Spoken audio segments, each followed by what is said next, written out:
ನಟ ದರ್ಶನ್ ಆರೋಗ್ಯದಲ್ಲಿ big relief. Back pain ನಿಂದ ನಟ ದರ್ಶನ್ಗೆ ವಿಮುಕ್ತಿ ಸಿಕ್ಕಿದೆ. ಬೆನ್ನು ನೋವಿನಿಂದ ಬಳಲ್ತಾ ಇದ್ರು ನಟ ದರ್ಶನ್ಗೆ ಆಪರೇಷನ್ ಭೀತಿ ಸದ್ಯಕ್ಕಿಲ್ಲ. ದರ್ಶನ್ಗೆ ವರ್ಕೌಟ್ ಆದ ಫಿಸಿಯೋಥೆರಪಿ ಮುಖೇನ ಚಿಕಿತ್ಸೆಯನ್ನ ನೀಡಿದ್ರು ವೈದ್ಯರಿಗೆ ಮೊದಲಿಗಿಂತ ಚೆನ್ನಾಗಿದ್ದೇನೆ ಎಂದಿದ್ದಾರೆ ನಟ ದರ್ಶನ್. ವೈದ್ಯರಿಗೆ ದೂರವಾಣಿ ಕರೆ ಮಾಡಿ ಮಾಹಿತಿಯನ್ನ ನೀಡಿದ್ದಾರೆ ದಾಸ. ಇಂಜೆಕ್ಷನ್ನಿಂದಲೇ ಬೆನ್ನು ನೋವು ಕಡಿಮೆಯಾಗಿದೆ. ನೋವು ಕಾಣಿಸಿಕೊಂಡರೆ ಮತ್ತೆ ಚಿಕಿತ್ಸೆಗೆ ಬರುವೆ. ಸದ್ಯಕ್ಕೆ ಬೆನ್ನು ನೋವಿಲ್ಲ ಅಂತ ನಟ ದರ್ಶನ್ ಹೇಳಿದ್ದಾರೆ. ಕೊಲೆ ಆರೋಪಿ ದರ್ಶನ್ಗೆ ಸದ್ಯಕ್ಕೆ ಆಪರೇಷನ್ ಇಲ್ಲ.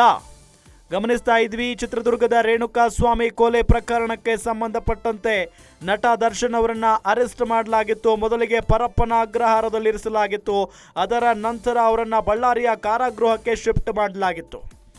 ಅಲ್ಲಿ ನಿಲ್ಲಕ್ಕಾಗ್ತಾ ಇರಲಿಲ್ಲ, ಮಲಗಕ್ಕಾಗ್ತಾ ಇರಲಿಲ್ಲ ಅಂತ ಪರಿಸ್ಥಿತಿ. ಯಾಕೆ ಅಂತ ಹೇಳಿದ್ರೆ ಬೆನ್ನು ನೋವು ಸಿಕ್ಕಾಪಟ್ಟೆ ಕಾಡ್ತಾ ಇತ್ತು ಅಂತ ಹೇಳ್ತಾ ಇದ್ದಾರೆ. ಇದರಿಂದ ಅವರಿಗೆ ಭಾಳ ಕಷ್ಟ ಆಗ್ತಾ ಇತ್ತು.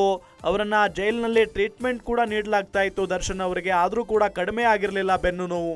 ಇದರಿಂದ ಕೂತ್ರೆ ಎದ್ದೇಳಕ್ಕಾಗ್ತಾ ಇರಲಿಲ್ಲ, ನಿಂತರೆ ಕೂರಕ್ಕಾಗ್ತಾ ಇರಲಿಲ್ಲ ಅಂಥ ಪರಿಸ್ಥಿತಿ ಇತ್ತು. ಹಾಗಾಗಿನೇ ಅದನ್ನೇ ಕಾರಣ ಇಟ್ಕೊಂಡು ಮಧ್ಯಂತರ ಜಾಮೀನನ್ನು ಕೂಡ ಪಡೆದುಕೊಂಡಿದ್ರು, ಆಪರೇಷನ್ ಆಗಲೇಬೇಕು ಅಂತ ಹೇಳಿ.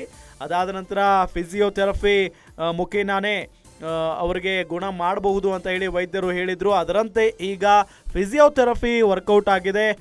ಫೈನಲಿ ನಾನು ಮೊದಲಿಗಿಂತ ಚೆನ್ನಾಗಿದ್ದೇನೆ ಅಂತ ಹೇಳಿ ನಟ ದರ್ಶನ್ ಫೋನ್ ಮಾಡಿ ವೈದ್ಯರಿಗೆ ತಿಳಿಸಿದ್ದಾರೆ ಅನ್ನೋದು ಗೊತ್ತಾಗ್ತಾ ಇರುವಂಥ ವಿಚಾರ.